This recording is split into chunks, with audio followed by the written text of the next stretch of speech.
Ryan bang iniwan sa Pinas? Fiancé na si Paula nagsisisi na nga bang nakilala si Ryan?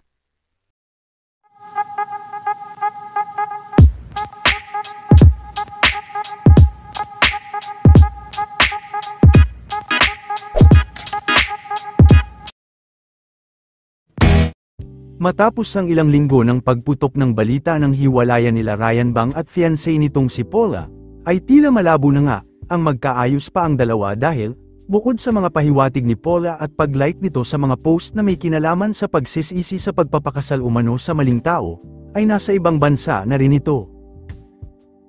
Pain of marrying the wrong person umano ang naging pahiwatig ni Paula.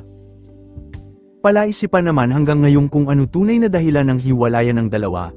Nagbahagi din si Paula ng larawan kung saan ay makikita sa background na ito nga ay nasa bansang Vietnam na.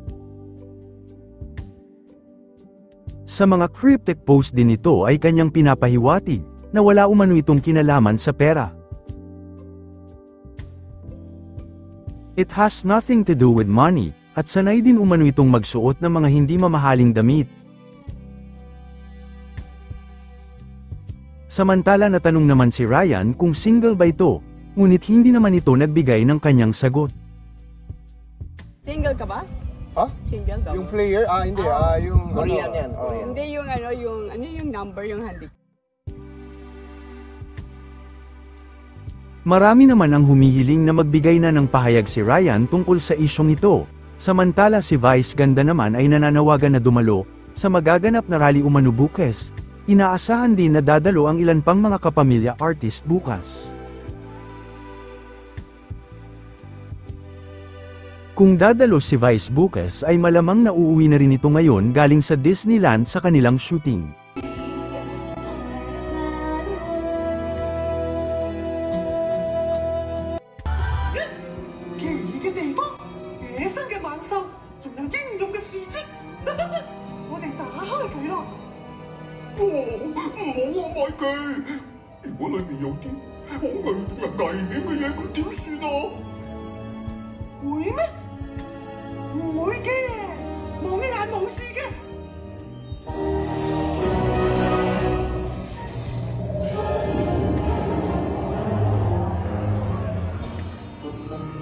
Hello， 我係小白啊，我好鍾意攬住人㗎。哎呦，睇下你做咗啲。